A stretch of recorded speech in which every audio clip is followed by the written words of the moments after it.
오늘 우리는 요한계시록 8장 13절과 9장 1절부터 21절 말씀을 통해서 요한계시록 강의 17번째 시간 일곱 나팔과 재앙 두 번째 파트를 듣도록 하겠습니다. 우리 좌우 옆 사람과 인사하겠습니다. 잘 오셨습니다. 환영합니다.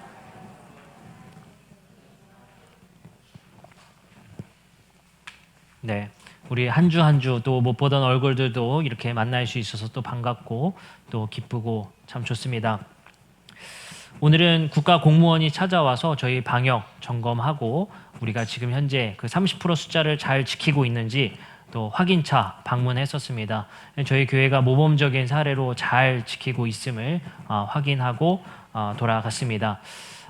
우리가 지금까지 했었던 이러한 방역 준수를 끝까지 모범적으로 잘 지키고 이행했으면 좋겠습니다. 우리는 저번 주까지 말씀을 통해서 요한계시록 8장까지 일곱 나팔 재앙 시리즈에 대해서 말씀을 듣고 있습니다. 우리가 지금까지의 말씀을 간략하게 요약해 보면 처음 요한계시록이 왜 쓰이는지 그리고 누구에게 계시했는지 말씀을 전하십니다. 그리고 2장과 3장 말씀을 통해서 우리가 지금까지 말씀의 첫 서두를 7교회에게 보내주신 말씀을 우리가 계시를 말씀을 들었습니다. 그래서 7교회 한 교회에게 어떤 말씀이셨는지 로마 제국 속에 어떠한 일들이 있었는지를 말씀을 통해 살펴보았습니다. 그리고 나서는 4장과 5장 말씀을 통해서 요한이 하늘로 들려 올라가서 하늘의 보좌를 보게 됩니다. 그 하늘은 하나님의 통치 공간이며 하나님을 수발하는 천사들과 24 장로들이 있는 그 하늘의 보좌를 목격하게 됩니다. 그리고 그 하늘의 보좌에 앉아 계신 옛적부터 계셨던 하나님이 그 보좌에 앉아 계신 것을 보게 됩니다. 그리고 그의 오른손에는 한 두루마리가 들려 있었습니다. 근데 그 두루마리에는 7개의 인으로 봉인되어져서 열지 못하는 상태에 있다는 것을 요한이 보게 됩니다. 요한은 슬피 울게 됩니다. 왜 울었느냐? 요한의 지금 살아있는 반모섬에 처한 상황이나 기독교가 로마 제국으로부터 받는 탄압의 현실 속에서 속히 7개의 봉인이 뜯어져 두루마리가 열려야지 이 땅에 하나님의 공의와 정의가 실현될 텐데 그 봉인을 도무지 뜯을 사람이 주위에 없었기 때문입니다. 이 사실을 통해서 우리는 또 한 가지를 알 수가 있습니다. 요한이 속해 있었던 로마 제국의 시대 속에 얼마나 큰 핍박과 고통과 기독교에 대한 박해가 있었는지를 우리는 또한 짐작하게 됩니다. 우리는 말씀을 통해서 7개의 인이 6장부터 8장까지 말씀에 이어지며 한 인이 떨어지는 모습을 보게 됩니다. 우리는 6장부터 7장 말씀을 통해 6개의 인이 떨어지는 모습을 보았습니다. 처음 4개의 인이 떨어졌을 때는 한 가지 4개의 다른 색의 말들이 튀어나오게 됩니다. 그 말들은 로마 제국의 승리주의와 전쟁, 기근에 상징하는 그 말들이 나와 현실 세계에 현재 이루어지고 있는 고통에 대해서 설명하고 있습니다. 그리고 6번째 인이 떨어지자 세상의 지진과 산이 흔들림과 이 땅에 자연의 재해들이 생기는 것을 목격하게 됩니다. 그리고 마지막 7인이 떨어질 차례인데 잠시 7인을 떼기 전에 한 박자 쉽니다. 왜 쉬느냐? 이러한 심판과 재앙 속에 하나님 앞에 옳다 인정함을 받고 그 재앙을 피할 자 누구냐라는 겁니다. 그래서 7장에서는 하나님께서 하나의 인, 자기의 오른손에 끼어있는 그 인, 이것은 아까 봉인의 인이 아니라 도장을 들고 계시는 것을 보게 됩니다. 그 도장을 천사에게 인계하여서 그 천사는 성도들의 이마에 그 도장을 찍어주게 됩니다. 그 도장의 인침을 받은 사람의 숫자가 14만 4천 명이 됩니다. 그 14만 4천 명은 문자적으로 14만 4천 명의 성도 수가 생길 것이라는 것이 아니라 하나님께서는 그 14만 4천 명의 숫자를 상징 언어로서 우리에게 매우 많음을 소개하고 있습니다.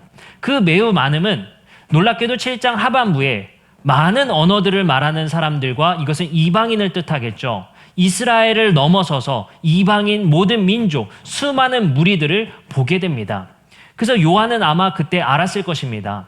하나님의 구원은 이스라엘을 넘어 모든 이방 민족, 다른 언어를 말하는 하나님의 백성들이 이렇게 많다는 사실, 그리고 그러한 재앙을 피할 수 있다는 사실을 인지하게 됩니다. 그리고 드디어 7번째 인이 8장에 이르러서 뜯어지게 됩니다. 이제 우리는 예측하겠죠. 이 인이 떨어짐으로 이제 이 땅에 재앙과 하나님의 공의와 심판이 이루어진다는 사실을요. 그 두루마리 안에는 분명히 하나님의 설계도, 하나님의 도성이 그려져 있을 것이고 이 두루마리가 펴지면서 심판 후에 완전한 회복이 이루어질 거라는 기대가 있었을 것입니다. 그래서 이제 드디어 7번째 인이 떨어지자 나팔이 불리기 시작합니다. 그래서 우리는 저번 주까지 4개의 나팔이 불려지는 것을 보게 됩니다. 첫 번째 나팔, 두 번째 나팔, 세 번째 나팔, 네 번째 나팔까지 불려졌습니다. 4개의 나팔이 불렸을 때는 우리가 한 가지 사실을 또 목격하게 됩니다. 이 4개의 나팔은 그냥 불리는 것이 아니라 하나님의 제단, 분향단 앞에서 세상 사람들의 억울함에 탄원이 모아져서 하나님은 그 제단을 세상에 불처럼 던진다라는 사실입니다. 그 사실을 통해서 저번 주 설교 시간에 우리는 억울한 노동자들의 죽음과 이 세상의 부조리들의 그 탄원과 탄식을 하나님이 듣고 계시고 하나님은 그것을 모으고 계시다라는 사실입니다. 하나님은 언젠가 그 억울함을 풀어주실 것이며 이 불의함 속의 죽음을 통해 어떻게 보면 정의로운 사람이 불의하다라고 여겨지는 이 세상 속에 그들이 진정으로 정의로웠다는 사실을 하나님께서는 이 땅을 심판하심으로 예수 그리스도가 불의한 죽음이라 세상 사람들은 여겼으며 그는 죄인이라 여겼지만 하나님이 그들을 다시 살리심으로 그가 정의로웠다는 사실을 알려주셨던 것처럼 하나님은 심판을 통해 하나님께 옳다함을 받은 자가 누구인지를 증명하실 거라는 것입니다. 그래서 우리는 4개의 나팔이 불렸을 때의 현상을 보았고 이제 우리는 드디어 9장 말씀을 통해서 5번째, 6번째 나팔이 불리우는 사실을 보게 됩니다. 여기서 미리 여러분들에게 예고편을 말씀드리면 이번도 마찬가지입니다. 7번째 나팔이 불려야 될 때 잠시 또 멈춥니다. 6번째 인이 떨어졌을 때 멈췄듯이 7번째 나팔이 불리기 전 오늘 또 멈추게 됩니다. 그래서 우리는 9장 말씀이 6번째 나팔까지 불리고 당연히 10장에 7번째 나팔이 불리겠거니 시작하는데 여기서 갑자기 하나의 단편 이야기가 들어가게 됩니다. 그래서 성도님들이 만약에 혼자 집에서 요한계시록을 읽으면 그 중간에 삽입된 이야기 때문에 이야기의 전개를 또 따라가질 못해요. 그래서 부록책처럼 다음 주 10장에는 새로운 이야기가 잠깐 들어가게 됩니다. 그래서 그걸 이해하셨으면 좋겠습니다. 오늘 그래서 5번째, 6번째 나팔이 불리는 이야기를 함께 보도록 하겠습니다. 우리가 저번 주 한 가지 놓친 것이 있었습니다. 뭐냐면요. 첫 번째, 두 번째, 세 번째, 네 번째 나팔이 불렸을 때의 특징은 뭐냐면요. 자연재해라는 거예요. 하나님은 4개의 심판을 통해서 자연의 심판을 하시고 자연의 재앙을 내리십니다. 너무 억울하죠. 인간이 아니라 왜 하나님은 자연을 심판하시느냐? 물론 4개의 나팔이 불릴 때 심판받았던 자연의 재해를 통해 영향받아 인간도 죽는다는 사실을 보여주고 있습니다. 하지만 4개의 나팔에 집중적으로 재앙의 대상은 자연입니다. 이 생태와 피조 세계에 하나님은 심판하시고 드디어 5번째, 6번째 나팔에는 이 세상에 제국을 짓고 바벨탑을 지으려고 했었던 이 세상의 욕망에 하나님의 화를 쏟아붓기 시작합니다. 그래서 8장 13절은 4개의 나팔이 불린 후에 잠깐 멈춰서 이렇게 말씀하십니다. 내가 또 보고 들으니 공중에 날아가는 독수리가 큰 소리로 이르되 땅에 사는 자들에게 심판의 대상이 바뀌었죠. 이제 인간으로 말미암아 저주받은 자연의 세계의 심판은 끝났고요. 이번에는 누구요? 땅에 사는 자들, 땅 위에 속한 사람들, 다시 말해 제국에 충성했던 땅에 속한 사람, 육신에 속한 사람이라 표현되는 이 사람들에게 심판이 쏟아지게 됩니다. 이것은 하나님께서 의도적인 이런 표현을 쓰시는 겁니다. 땅에 속한 자들과 하늘에 속한 자들. 여기서 분명히 하나님께서 말씀하시는 것은 이 땅에서 하늘에 속해 사는 사람들이 존재한다는 사실입니다. 하늘이 이 땅에 도래하진 않았지만 이미 이 땅에서 하늘의 삶을 이미 사는 사람들 누굴까요? 하나님의 도장에 인침을 받은 사람들. 하나님의 백성이라 인정받은 사람들은 이 땅에서 하늘의 삶을 살고 있어요. 왜냐하면 4절 말씀 읽어보겠습니다. 그들에게 이르되 땅의 풀이나 푸른 것이나 각종 수목은 해하지 말고 오직 이마에 하나님의 인침을 받지 아니한 사람들만 해하라. 그러니까 하나님의 도장을 받지 않은 하나님의 백성이라 소유권에 들어가지 못한 사람들, 그 사람들 뭐라 불러요? 땅에 사는 사람들. 땅에 속한 사람들, 그 사람들은 누굽니까? 로마 제국에 충성 맹세한 사람들. 내가 먹고 살기 위해 하나님을 버리고 하나님의 가치와 예수 그리스도의 그 말씀에 따라 살지 않고 세상에 충성하여 사는 사람들, 그 사람들을 땅에 속한 사람들, 그 사람들이 이 재앙을 받을 거라는 것입니다. 그래서 하나님은 놀랍게도 이 땅에서 이미 인침받은 사람이 존재하며 그 하나님의 백성들은 그 재앙을 피할 것이라 말씀을 하고 계시다라는 사실입니다. 그럼 우리 한 절 한 절 보도록 하겠습니다. 8장 13절 말씀을 다시 한번 돌아보면요. 땅에 사는 자들에게 화가 있으리니. 몇 번 했어요? 화가? 3번. 지금 나팔이 몇 개 남았어요? 8장까지 몇 번 불렸어요? 4번 불렸죠. 화가 있을 것이다. 몇 번 남았어요? 3번 남았죠. 이 화는 특별히 잠시 멈춰서 사람에게 쏟아질 거라고 지금 경고하고 있습니다. 사이렌 울린 거예요. 지금부터는 사람이야. 니네 지금이라도 회개해. 라고 지금 하늘의 음성이 들리고 있는 것입니다. 마지막 기회라는 거예요. 그 마지막 기회가 주어졌을 때 드디어 3번의 화가 이 땅에 내리게 됩니다. 이 3번의 화 나중에 더 자세히 살펴보겠고요. 5째 천사가 나팔을 붑니다. 1절입니다. 5째 천사가 나팔을 불매 내가 보니 하늘에서 땅에 떨어진 별 하나가 있는데, 사실은요 요 9장 말씀을 제가 외부에서도 이렇게 강의를 하다 보면 제일 재밌어하는 것 같아요. 왜냐하면 우리가 이제 항상 익히 들었었던 그 신기한 이야기들이 있거든요. 뭐가 떨어졌어요? 5번째 천사가 5번째 나팔을 부니까 뭐가 떨어져요? 하늘에서 별똥별처럼 별이 떨어집니다. 그럼 우리는 이제 이렇게 생각하는 거예요. 자꾸 오해하는 분들이. 야, 우주에서 별이 떨어진다? 그럼 뭐겠어요? 아마겟돈 영화 보셨어요? 소행성이 덮쳐서 지구가 이거를 종말로 생각하는 거예요. 그래서 아마겟돈 전쟁에 뭐가 자꾸 등장해요? 우주 폭발. 소행성이 지금 지구로 다가오고 있다. 뭐가 떨어지기 때문에 5번째 때? 별이 떨어지기 때문에. 그래서 소행성이 떨어지면 지구에 종말이 온다고 해서 우주 관측, 이거는 가장 미련한 생각을 하고 있는 거예요.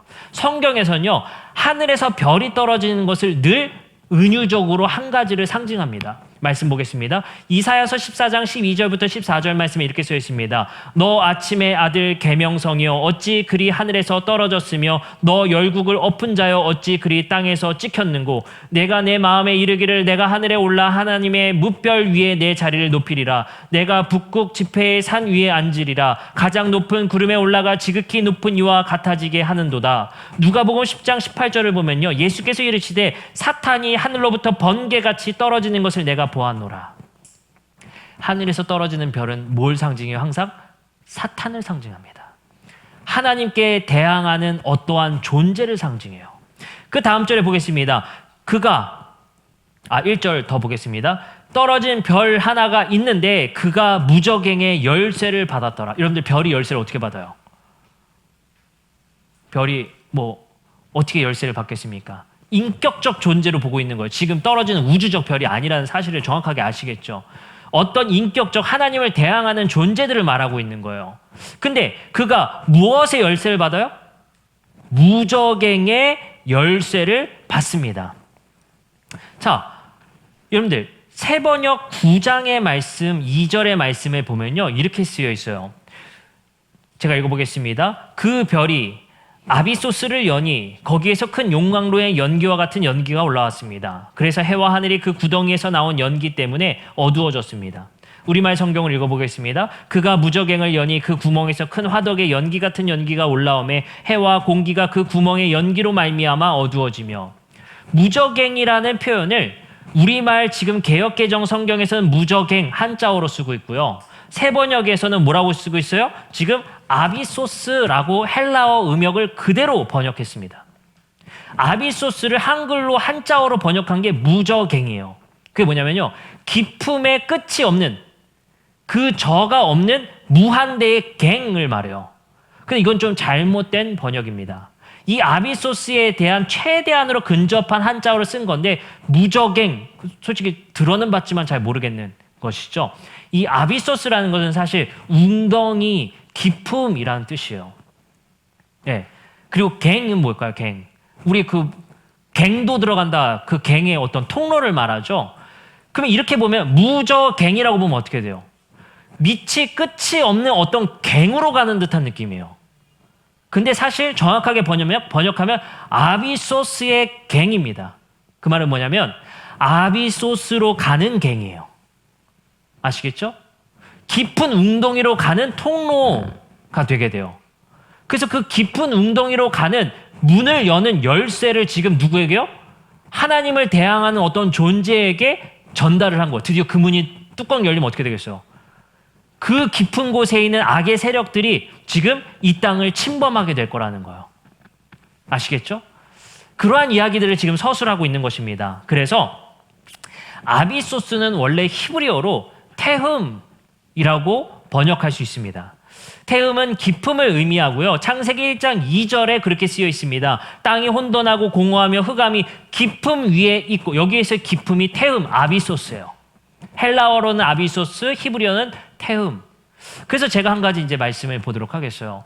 여러분들, 지금 우리가 아니라 고대인, 지금 4,000년, 3,000년 전에 살았던 유대인들이 바라봤었던 우주 세계, 뭐 지금 허블 망원경도 있고 지금 망원경을 통해서 뭐 몇 억 광년에 있는 별도 포착한다고 그래요. 근데 별과의 거리 때문에 몇 억 광년에 있는 별이 지금에서나 그 빛이 우리에게 도달하고, 이러한 것들을 천문학자들이 지금 연구하고 있습니다. 근데 3,000년, 4,000년 전에 유대인들에게 그런 지식이나 그런 망원경이 있었을까요? 그렇지 않아요. 그들이 하늘을 보며 그저 상상하게 됩니다. 비는 왜 내릴까? 그렇기 때문에 유대인들은 그 비는 왜 내릴까에 대한 답을 어떻게 내려요? 위에 물이 있구나. 그래서 성경에서도 이렇게 쓰여 있습니다. 하나님이 창조하실 때 아랫물과 위랫물로 나뉘신다. 그래서 유대인들은요, 위에 하나의 물이 층이 있다고 생각했어요. 그게 쏟아질 때 비가 온다고 생각했어요. 그래서 고대 유대인들이 생각했었던 우주에 대한 세계를 그림으로 그려보니까 이렇게 사진을 띄워주시면 이렇게 그리게 됩니다. 이러한 방식, 여러분들 그 교환에 있어요. 이러한 방식으로 지금 우주를 상상하고 있었어요. 근데 여기 그림에 보시면 태음이라고 하는 데가 지금 여기입니다. 여기. 이렇게. 여기에 있어요. 그리고 우리가 성경에서 많이 보는 스올이 여기예요. 그리고 이 스올과 태음을 지나는 곳에 용이 지금 용과 같은 존재, 상상의 존재가 거기를 지금 지나다니고 있다고 믿었어요. 이게 유대인들이 생각하고 있었던 지구 밑바닥의 세상입니다. 근데 여러분들 지금 만약에 지금 지질학자에게 이거 보여주면 어떨까요? 말도 안 되는 얘기겠죠. 이미 우리는 고고학자들과 지질학자를 통해서 우리는 밑에 무엇이 있는지, 핵이 있고 멘틀이 있고 어떤 지질적인 어떠한 층이 있다는 것을 알게 됐어요. 그죠? 그러나 유대인들은 땅 아래 세상이 이렇게 있다고 믿은 겁니다. 그래서 지금 요한계시록에서 태음, 깊음이라고 말하는 그 존재의 공간이 이 땅속 깊이 이러한 존재가 있을 거라고 유대인들은 믿었던 거예요. 아시겠죠? 그러면 지금 땅 파보면 저게 나오나요? 절대 안 나와요. 그럼 이걸 우리는 어떻게 봐야 될까요? 하나님은 지금 그들을 심판하는 데 있어서 그들이 가지고 있었던 세계관, 그들의 세계 속에 가질 수밖에 없었던 우주관, 그 안에서 어떻게 심판이 벌어지는지 그들의 언어로, 그들이 가지고 있던 과학적 지식 안에서, 그들이 가지고 있었던 지하세계라는 그 공포 안에서 그들에게 심판을 설명하고 있다는 거예요. 제가 한 가지 예를 들어보겠습니다. 이거 예를 들기가 너무 어렵더라고요. 여러분들에게 이렇게 예를 들어볼게요. 제가 여러분들에게 예수님께서 이 땅에 오셔서 이 땅에서 활동하셨던 것을 너무 재밌게 설명하고 싶어요. 여러분들 주일학교 학생들이에요. 미안합니다. 설명하고 싶은데 이렇게 설명하는 거예요. 여러분들 어벤져스 영화라는 영화 봤죠? 캡틴 아메리카 나오고요. 아이언맨 나오고요. 뭐가 나와요. 그러한 존재들이 해서 우주에서 나오는 외계인들을 물리치고 있어요. 예수님도 마찬가지였어요. 12제자를 모아서요. 그렇게 사탄을 그렇게 꺾었어요. 이렇게 많이 설명했어요. 근데 그게 제가 글로 써놨는데 우연히 2000년 뒤에 발견됐어요. 그 사람들이 그 글을 읽고 어벤져스가 있었는데 뭐 어쩌고 저쩌고. 야, 어벤져스라는 게 그 당시 실제 존재했나요? 안 했나요? 안 했는데 여러분들이 알고 있는 이야기를 통해 여러분들에게 상징적으로 예화를 통해 설명하고 있죠. 근데 2000년 뒤에 그 쪽지를 발견한 사람이 어벤져스가 실제냐 아니냐를 따지는 게 옳습니까? 아닙니까? 옳지 않은 거예요. 그럼 여러분들, 그것을 통해 제가 말하고자 하고 있었던 예수 그리스도께서 이 땅에 오셔서 사탄을 꺾었던 이야기조차 가짜가 되진 않죠. 저는 단지 여러분들이 가지고 있었던 세계관, 이 땅의 영웅론, 이 땅에 여러분들이 알고 있었던 영화를 통해 그 소재를 통해 여러분들에게 예수님을 설명한 것뿐이에요. 근데 어벤져스 이야기가 가짜라고 해서 예수님이 가짜가 되는 건 아닙니다. 그래서 여러분들 지질학자에게 이거 파보니 스월이 없다라고 말한다고 해서 성경이 가짜가 되진 않는 거예요. 하나님은 그들이 이해할 만한 언어와 그들이 알고 있는 지구적 상식을 통해 말하고 있는 거예요. 아시겠죠? 분위기가 이상해지고 있습니다. 이해가 되셨나요? 그렇지 않으면요, 여러분들 성경 속에 뭐 지구 땅 파보고 지금 이런 사태가 일어난다니까요, 여러분들 지금. 아시겠죠? 그 사람들이 가지고 있었던 지구와 우주관을 통해 설명하고 있는 거란 말이에요. 그래서 여러분들 유대인들은 왜 홍수 심판이 어떻게 났을 거라고 생각할까요? 유엔물이 쏟아진 사건으로 보고 있단 말이에요. 아시겠죠? 우리는 알죠? 수증기가 모여서 비가 내리는 원리조차 알고 있어요. 근데 그 당시에 세계관을 가지고 있었던 사람들은 그 하늘 위의 세계를 상상할 수밖에 없었어요. 그들이 가지고 있는 상상력을 통해 그들에게 지금 말씀하고 계시는 거예요. 그들은 그렇게 심판받고 악의 세력이 그 땅 깊은 지하 세계 속에 있다라고 상상하고 있었고, 하나님은 너희가 상상하는 그 공포의 존재들을 끄집어내서 심판하듯이 너희들을 반드시 이러한 존재로 심판하겠다라는 것을 말씀하고 계시는 거예요. 여기서 우리가 포인트로 봐야 될 것은 지하 세계에 대한 상상력이 아니라 하나님은 반드시 심판하신다. 그거에 포커스를 맞춰야 되는 거예요. 자, 어찌됐든 지나갑니다. 2절, 그가 무저갱을 여니 그 구멍에서 큰 화덕에 연기 같은 연기가 올라오매 해와 공기가 그 구멍의 연기로 말미암아 어두워지며 또 황충의 연기 가운데 땅 위에 나오매 그들이 땅에 있는 전갈의 권세와 같은 권세를 받았더라. 그들에게 이르시되 땅에 풀이 푸른 것이나 각종 수목은 해하지 말고 오직 이마에 하나님의 인침을 받지 아니한 사람들만 해하라 하시더라. 여기서 한 가지 기억할 것, 하나님의 재앙과 심판은 하나님의 주도권 안에서 시행되고 있는 거예요. 하나님의 관리 감독 안에서 재앙이 관리되고 있습니다. 이것을 기억하셔야 됩니다. 또 지나가겠습니다. 그러나 그들은 죽이지 못하게 하시고 5달 동안 괴롭게만 하게 하시는데 그 괴롭게 함은 전갈이 사람을 쏠 때 괴롭게 함과 같더라. 그날에는 여기서도 표현을 보기죠. 전갈에 사람이 쏘였을 때 얼마나 아픈지 그 고통을 비유로 지금 그 고통과 같을 것이다 지금 설명하고 있어요. 6절, 그날에는 사람이 죽기를 구하여도 죽지 못하고 죽고 싶으나 죽음이 그들을 피하리로다. 황충들의 모양은 전쟁을 위하여 준비한 말들 같고, 여기서 중요한 포인트가 있어요. 황충, 메뚜기 떼와 같은 것인데요, 이 황충이 진짜 지하세계에서 쏟아져 나와서 우리를 심판하는 게 아니고요, 성경에서는 항상 메뚜기가 사람을 심판한다라는 존재로 나옵니다. 어디서도 나왔어요? 10가지 재앙. 그죠? 항상 재앙에 속한 게 메뚜기. 왜요? 그 당시에는 그 지중해 세계 가운데 메뚜기가 한번 휩쓸고 가면 그날은 그냥 기근에 이르는 거예요. 엄청난 사람 수가 죽어요. 그 메뚜기가 두려운 존재예요, 그들에게. 지금처럼 뭐 약을 칩니까? 지금도 중국의 메뚜기 떼가 이만하더라고요, 진짜. 그게 한번 휩쓸고 가면 사람이 속수무책에 잡을 수도 없어요, 그거는. 그쵸? 그 당시에 메뚜기 떼에 대한 조치가 어떻게 해서 그 공포의 존재인 거예요. 기하급수적으로 늘어났을 때. 하나님은 그들이 가장 공포로 알고 있는 그 대상으로 심판을 설명하고 계신 거예요. 그 메뚜기 떼가 출현해서 한다고. 왜요? 그 메뚜기가 진짜 메뚜기가 아니라 이렇게 말합니다. 황충들의 모양은 전쟁을 위하여 준비한 말들 같고 그 머리에는 금관 같은 것이 비슷한 것을 썼으며 그 얼굴은 사람의 얼굴 같고 또 여자의 머리털 같은 머리털이 있고 그 이빨은 사자의 이빨 같으며 또 철 호심경 같은 호심경이 있고 그 날개들의 소리는 병거와 많은 말들이 전쟁터로 달려 들어가는 소리 같으며 또 전갈과 같은 꼬리와 쏘는 살이 있어 그 꼬리에는 5달 동안 사람들을 해하는 권세가 있더라. 메뚜기를 지금 어떻게 생겼는지 그거를 지금 형상화하고 있거든요. 그러니까 지금 이 요한계시록은 메뚜기가 진짜 뛰어다니는 그 메뚜기를 넘어서 상징적으로 말하고 있다는 것을 기억하셔야 되는 거예요. 메뚜기가 튀어나온다고 상상하시면 안 돼요. 아시겠죠? 그러니까 지금 만약에 어떤 모 선교단체에서 메뚜기가 지금 중국 어디에 이러한 일들이 일어나면 자꾸 종말로 이걸 자꾸 얘기해요. 곧 왔다. 심판 때가 왔다. 지금 6번째 나팔 불리고 있다. 이렇게 상징하면 안 됩니다. 아시겠죠? 이건 상징과 은유의 얘기예요. 그리고 드디어 우리가 중요하게 봐야 될 11절 말씀이 나옵니다. 이건 우리가 함께 같이 읽어보겠습니다. 시작.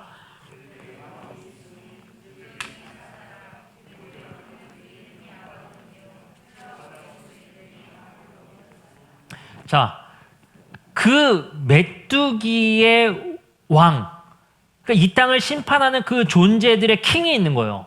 근데 그 이름, 그들에게 왕이 있는데 무적행의 사자라. 그가 히브리어는 그 이름은 아바돈이요, 헬라어로는 그 이름을 아볼루온이라고 한다라고 말하고 있어요. 어찌됐든 그 황충들의 그 메뚜기를 다스리는, 메뚜기로 상징했던 휩쓸고 가면 어떤 군대가 한번 휩쓸고 가면 메뚜기가 그 음식들을 다 먹어 해치우는 것처럼 그 군대가 한번 휩쓸고 가면 메뚜기 때 지나가는 것처럼 된다는 거예요. 근데 그 군대를 이끌고 있는 왕이 있는데 그가 누구예요? 아바돈, 헬라어로는 그 이름을 아볼루온이라고 말을 하고 있어요. 여러분들, 이 사람이 누굴까요? 아바돈 그리고 아볼루온이라는 이 존재가 누굴까요? 그런데 놀랍게도요, 이 아바돈이라는 히브리어는 뜻이 파괴자입니다. 그걸 헬라어로 음역하면 아폴류라고 얘기를 해요. 정확하게 말하면 아폴리라고 돼요. 이 헬라어 발음의 음역은, 그리고 이 헬라어 단어는 우리 성경 속에서 단 한 차례도 안 쓰입니다. 근데요, 놀랍게도 이 발음은 똑같은 발음 하나가 고대 로마 제국 속에 있었으니 그 발음은 바로 아폴론입니다. 그게 누구냐? 바로 아폴로 신. 그리스 로마의 신화에 나오는 아폴로 신입니다. 제우스의 아들이죠. 근데 놀랍게도요, 로마 황제 도미티아누스가 당시의 로마 제국 속에서 기독교를 박해하고 있다고 했죠. 도미티아누스 황제 때에 쓰인 책일 가능성이 높다고 했어요. 놀랍게도 도미티아누스 황제는 자신을 육신으로 온 아폴로라고 소개를 합니다. 지금 놀랍게도 메뚜기를 거느리는 그 왕이 누구예요?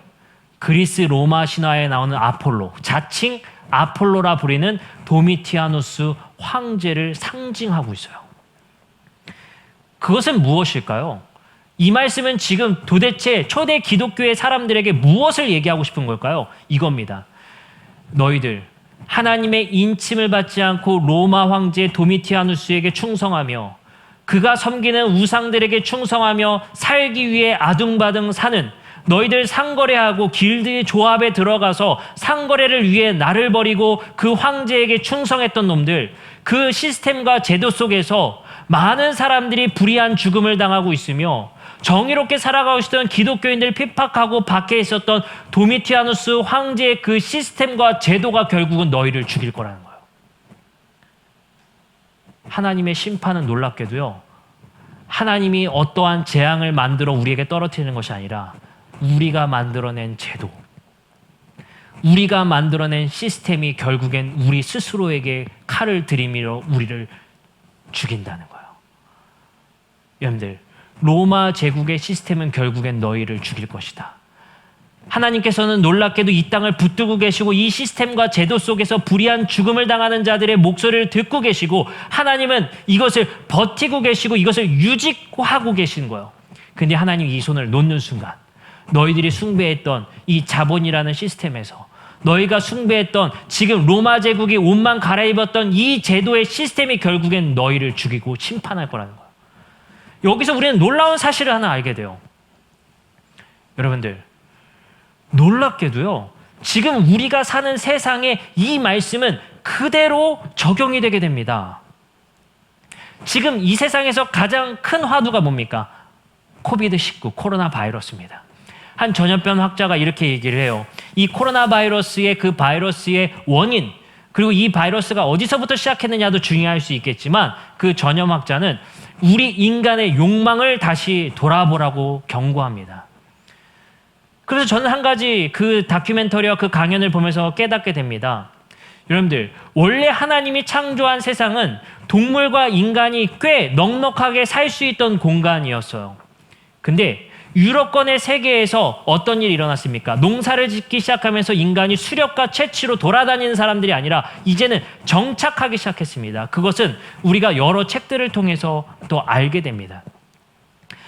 유럽 사람들은 지중해권에 있는 사람들은 너무나도 좋은 기후와 그리고 여기서 사람들이 풍족하게 살아갈 수 있는 기후와 조건과 땅을 가지고 있었어요. 그래서 사람들은 정착했으며 그곳의 정착과 함께 이제는 수렵이 아니라 이제 동물들과 함께 살게 됩니다. 그때부터 전염병이 시작되었다는 거예요. 전염병은 인간에서 인간으로 옮겨지는 게 아니라 동물에서 인간으로 옮겨지는 게 전염병입니다. 에이즈도 마찬가지고요. 패스트도 마찬가지고요. 대부분의 전염병은 인간과 동물이 함께 살기 시작하면서 시작되어진다는 거예요. 근데 지금 인구수가 늘어나면 늘어날수록 자연 생태에 존재하는 동물과 인간은 점점 교집합이 더 가까워지고 있는 거예요. 동물과 인간은 점점 더 밀접하게 살고 있습니다. 그럼을 통해서 새롭게 발견되는 전염병은 점점 늘어날 수밖에 없다는 거예요. 여기서 우리 한 가지 생각하게 돼요. 이러한 재해와 이러한 바이러스는 인간의 욕망으로부터 시작된다는 사실이에요. 결국은 우리가 꿈꾸는 세상, 우리가 만들어가는 세상의 그 결론이 우리에게 화살이 돌아가고 있다는 거예요. 여러분들 우리가 편리하게 생각하고 있는 여러 우리의 문명들을 보시기 바랍니다. 지금 유럽에서 가장 화두가 되고 있는 것은 탄소 배출이에요. 많은 유럽권의 나라들은 2030년까지 내연기관 자동차를 이제 종식시키겠다라고 발표하고 있어요. 캘리포니아 시장은 이번에 이러한 발표를 했습니다. 2030년, 35년까지 내연기관 자동차를 아예 등록하지 못하게 하겠다. 캘리포니아는 지금 산불로 고생하고 있습니다. 그 산불은 지구 온난화로부터 시작됐다라는 것이 과학자들 그리고 지구 환경가들의 이야기입니다. 북극에 얼음이 녹고 있어서 이 얼음은 다시 우리가 다음 세대에게 보여줄 수 없는 환경이 될 것이다라고 경고하고 있습니다. 저도 알아보니까요. 탄소는 시간이 지나면 하늘에서 소멸되는 것이 아니라 하늘에 계속 쌓이고 있는 것입니다. 놀랍게도 우리가 발명해가고 있는 이러한 세상의 이기들이 세상의 과학의 문명들이 결국엔 우리에게 화살로 돌아와 칼로 돌아와 우리를 죽이고 있다는 사실이에요. 우리의 이기적인 삶의 행태들, 우리만 생각하며 우리만 잘 살면 된다는 인간의 이기심으로부터 오는 욕망이 결국엔 우리에게 칼이 향하고 있다는 사실입니다. 로마의 제도도 마찬가지였고 로마의 제국도 마찬가지였다는 사실이에요. 그러면 우리 그리스도인들은 어떻게 해야 된다는 것입니까? 이러한 제도와 제국의 시스템에 저항하여서 우리는 우리를 위한 삶만이 아니라 다음 세대가 살아가고 있었던 살 수 있는 삶을 계획하고 살아갈 수 있어야 됩니다. 하나님 우리에게 명령하셨어요. 생육하고 번성하여 이 땅에 충만하라. 그리고 말씀하십니다. 경작하며 돌봐라. 우리에게 하나님은 이 땅에서 살아가기에 큰 목적과 사명을 주셨습니다. 이 땅을 돌보는 역할입니다. 가든의 정원사로서 우리는 에덴을 돌보는 역할이 우리에게 그리스도인들에게 주어진 사명입니다. 우리는 하나님의 말씀과 같이 정의롭게 공의롭게 살아감을 통해 이 땅에 끊임없이 이루어지는 이기심과 개인주의의 형태와 나만을 위한 과학의 발전과 문명의 발전만을 생각하는 것이 아니라 이제 우리가 함께 살아가기 위한 발전을 우리는 계속 고민해야 된다는 것입니다. 그리고 우리는 그러한 세계관으로부터 벗어나야 합니다. 왜냐하면 결국엔 우리가 만들어가고 있는 이 세계의 문명이 결국엔 우리의 심판의 도구가 되기 때문입니다. 우리는 저번 주 한 가지 이야기를 함께 나눴었습니다. 한 택배원의 죽음이었습니다. 그리고 저번 주 제가 아파트 단지를 다니면서 뒤늦게 퇴근했었던 택배원과 잠시 얘기할 시간이 있었습니다. 수요일 날 제가 9시 정도 집에 가는데 8시에서 9시 사이에 드디어 끝나셨는지 가족들과 함께 택배차를 태워놓으시고 어디 치킨 먹으러 가시는지 가시더라고요. 그래서 잠깐 얘기할 시간이 있어서 저희 동 또 택배기사분이라 잠깐 얘기를 할 수가 있었습니다. 이런저런 얘기를 하는데 생각보다 그 구조가 복잡합니다. 예를 들어서 물량이 몰려올 때 그 물량을 해결하기 위해서 혼자는 도저히 할 수 없는 시스템에서 한 명을 더 고용해야 되는데 그 고용한 사람을 고용하자니 매일 물량이 그렇지가 않다는 거예요. 이게 참 어려운 겁니다. 근데 우리 한번 생각해 보게 돼요. 저번 주 우리가 그 고통스러운 이야기와 뉴스를 접하면서 우리 마음이 상당히 무거웠습니다. 근데 놀랍게도 저번 주 우리가 나눴었던 18일 한 택배원이 또 자살하게 됩니다.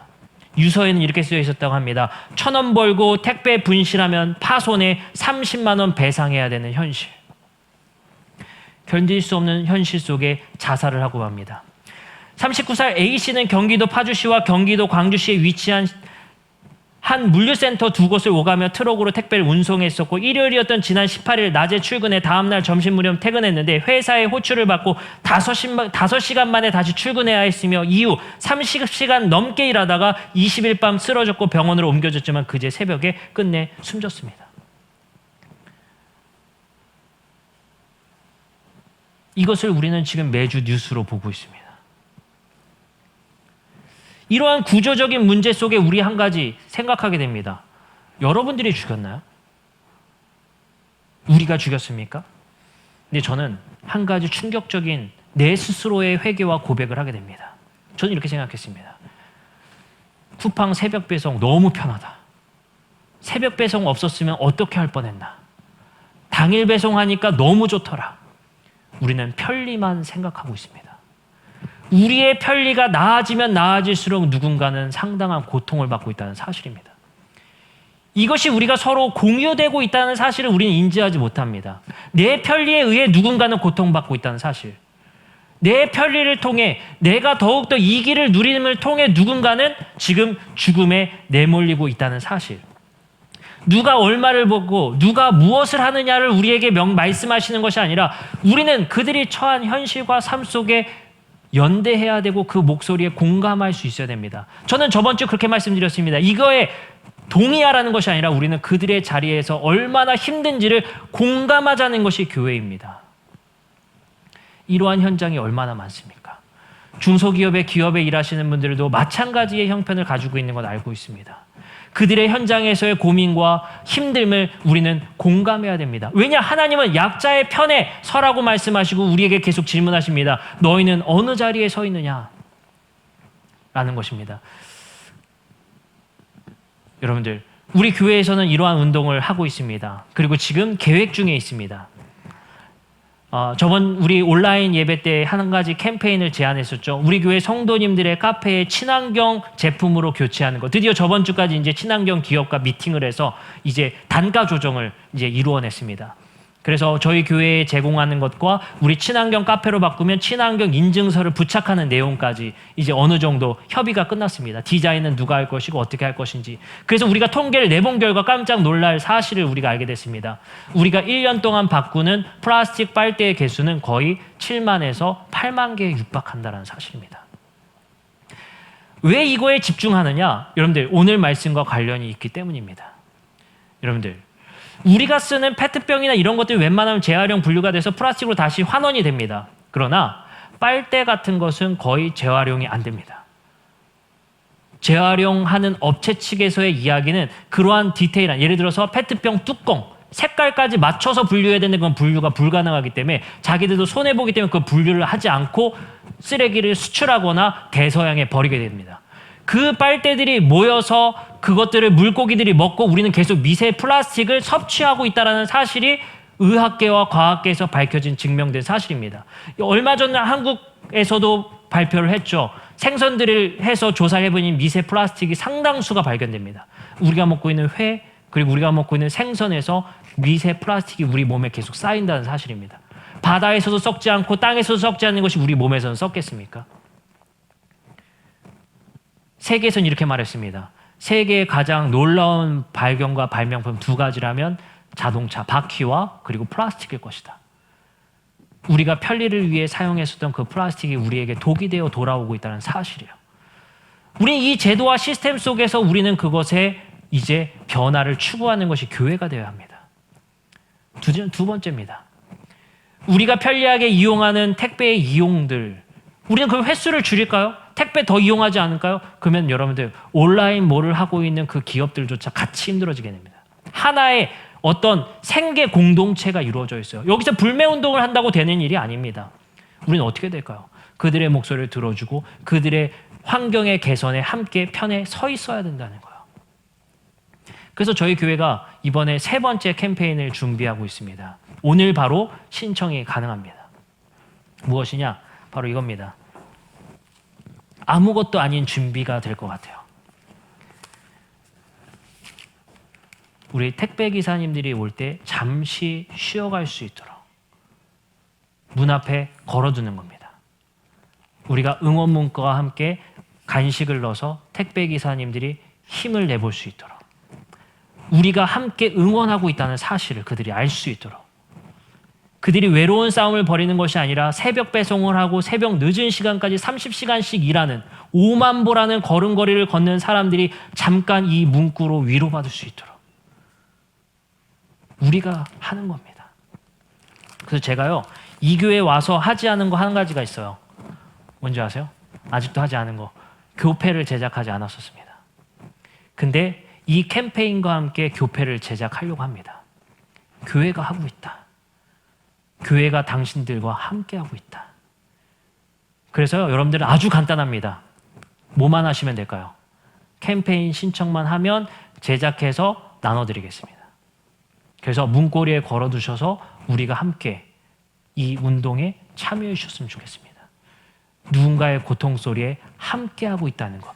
우리가 정치권에, 제가 지금 다음 연말에는 지금 한 4년 남았냐, 총선이. 제가 국회의원 될 수는 없을 것 같아요. 정치적으로 바꾸기에는, 제도적으로 제가 하기엔 좀 그거 힘이 없습니다. 우리가 할 수 있는 건 그들에게 공감하고 그들과 함께 하고 있다는 사실을. 누가요? 교회가. 그것이 하나의 큰 빛이 되고 소금이 될 거라 믿습니다. 그래서 제가 집에서 빨래 바구니 보다 생각났어요. 이 빨래 바구니 밖에 걸어놔야겠다. 그래서 우리 다음 주에는요, 주일학교에서도 할 겁니다. 주일학교에서는요, 이 문구를 아이들이 크레파스로 직접 쓸 수 있도록, 그리고 만들어서 각 가정에 우리가 택배기사님 오시는 날마다 우리가 이러한 것을 제공할 수 있도록. 누가요? 교회는 약자의 편에 서 있다는 사실을 함께 공감하고 그들에게 따뜻한 위로가 될 수 있기를 기대해 봅니다. 말씀을 마칩니다.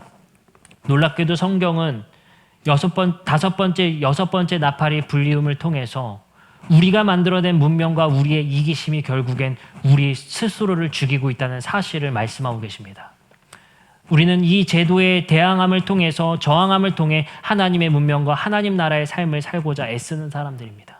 이제 우리는 이 세상에 탄원하고 통곡하는 이들의 편에 서서 그들을 위로하며 함께 하나님의 백성이 될 수 있도록 그들에게 복음을 전하는 일에 게을리하지 말아야겠습니다.